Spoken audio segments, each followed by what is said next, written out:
ఈసారి ఎంపీ ఎలక్షన్‌లో అందరి చూపు విశాఖపట్నం మీద ఉంది. ఎందుకంటే Botsa family versus Balayya family అంటున్నారు. ఎందుకంటే బాలయ్య అల్లుడు సత్యనారాయణ గారు వాళ్ళ వైఫ్ బొత్స ఝాన్సీ గారు ఇద్దరు పోటీ చేస్తున్నారు. ఎలా ఉండబోతుంది? విశాఖ ప్రజలు ఎవరిని గెలిపిస్తారంటే ఏం చెప్తారు ఈసారి? కన్ఫామ్గా ఇక్కడ బొత్స ఝాన్సీ గారు గెలుస్తారండి. అవునా? దానికి కారణం ఏంటంటే ఇక్కడ విశాఖపట్నంని క్యాపిటల్గా చేస్తున్నారు సీఎం గారు. ఇప్పటికే దాని ప్రాసెసింగ్లో ఉంది. నెక్స్ట్ సీఎం గెలిచిన వెంటనే ఫస్ట్ ప్రమాణ స్వీకారం ఇక్కడే చేస్తున్నారు. అంటే డెవలప్మెంట్ అయిన ఒక సిటీని డెవలప్మెంట్ చేయడానికి స్పీడ్గా చేయొచ్చు. ఇప్పుడు అమరావతి కూడా మన రాష్ట్రంలో భాగమైనా సరే దాని డెవలప్మెంట్కి ఒక 20 సంవత్సరాలు పడుతుంది. వైజాగ్ అయితే ఆల్రెడీ గ్రోత్లో ఉంది కాబట్టి దీన్ని డెవలప్మెంట్ చేయడం చాలా ఈజీగా ఉంటుందని సార్ సీఎం గారి దృష్టిలోనే చేస్తున్నారు.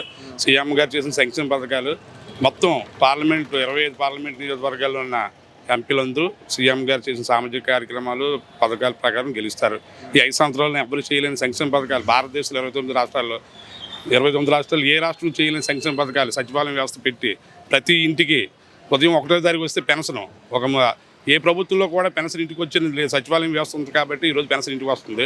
మీకు తెలుసు ఈ మంత్ పెన్షన్ ఈసీ కంప్యూటర్ పెట్టడం వల్ల పెన్షన్ వాలంటీర్ల ద్వారా పంపించకపోవడం వల్ల ఏం జరిగింది అనేది వృద్ధులు చాలా ఇబ్బంది పడ్డారండి. ఎందుకంటే పాపం సూర్యుడు ఉదయించక ముందే వాలంటీర్లు వచ్చి వాళ్ళకి పెన్షన్ వస్తే వీళ్ళు చేసిన పనికి పాపం వాళ్ళు 11-12 గంటలకి వెళ్ళి పెన్షన్ తీసుకొని వస్తే చాలామంది చనిపోయారు కూడా ముసలోళ్ళు.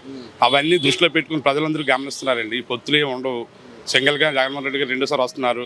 తూర్పు నియోజకవర్గం నుంచి ఎంవి సత్యనారాయణ గారు గెలుస్తారు 100%. అలాగే వాసుపల్లి గణేష్ కుమార్ దక్షిణ నుంచి గెలుస్తారు. కేకే రాజు గారు ఉత్తరం నుంచి గెలుస్తారు. పశ్చిమ నుంచి అడారి వాళ్ళ ఫ్యామిలీ గెలుస్తుంది. ఈ 4 నియోజకవర్గాలు లాస్ట్ టైం టీడీపీ గెలిచింది. ఈసారి మాత్రం వైఎస్ఆర్ కాంగ్రెస్ పార్టీ ఖచ్చితంగా గెలుస్తుంది. బొత్స ఝాన్సీ గారిని ఎంపీగా చూస్తున్నాం. ఈ 4 నియోజకవర్గాలు ఎమ్మెల్యేగా వైసీపీ గెలుస్తున్నారు. బొత్స ఝాన్సీ గారి కోసం మీకు ఏం తెలుసు? ఆవిడ ఫుల్ ఎడ్యుకేటెడ్ అండి. 2 సార్లు ఎంపీగా గెలిచారు. పార్లమెంట్లో విశాఖపట్నం తాలూకా విశాఖపట్నం సంబంధించిన సంక్షేమం కోసం పార్లమెంట్లో గతంలో మాట్లాడారు. ఈసారి విద్యావంతురాలు తర్వాత బీసీ మహిళ ఇక్కడికి వచ్చడం వల్ల ఒక ఆడమహిళ ఇక్కడికి వచ్చడం వల్ల విశాఖపట్నం ఇంకా ముందుకు డెవలప్మెంట్ అవుతుందని చెప్పి ఆవిడ జగన్మోహన్ రెడ్డి గారు తెలుసండి. విజయనగరం లేదండి నాన్ లోకల్. అలాగే భర్త గారు కూడా నాన్ లోకల్ కదండి. ఇప్పుడు ఇక్కడ వైజాగ్ నుంచి గెలిచిన వాళ్ళు ఎవరు లోకల్ కాదు, అందరూ నాన్ లోకలే. అంటే ఈ పార్టీకి వస్తాడు నాన్ లోకల్, ఆ పార్టీకి వస్తాడు లోకల్ ఏం కాదు. అలాగే వీళ్ళ ఫ్యామిలీ కూడా ఇక్కడ కాదు. నెల్లూరు ఎక్కడి నుంచి వచ్చారు వాళ్ళు కూడా, రాజమండ్రి నుంచి ఎక్కడి నుంచి భర్త గారు. వీళ్ళు ఇక్కడ కాదు, వాళ్ళు ఇక్కడ కాదు. ఇక్కడ కావాల్సింది ఏంటంటే జగన్మోహన్ రెడ్డి గారు ఏ అభ్యర్థి నిలబెట్టినా సరే అభివృద్ధి కోసం వీళ్ళు మనకు కష్టపడతారు.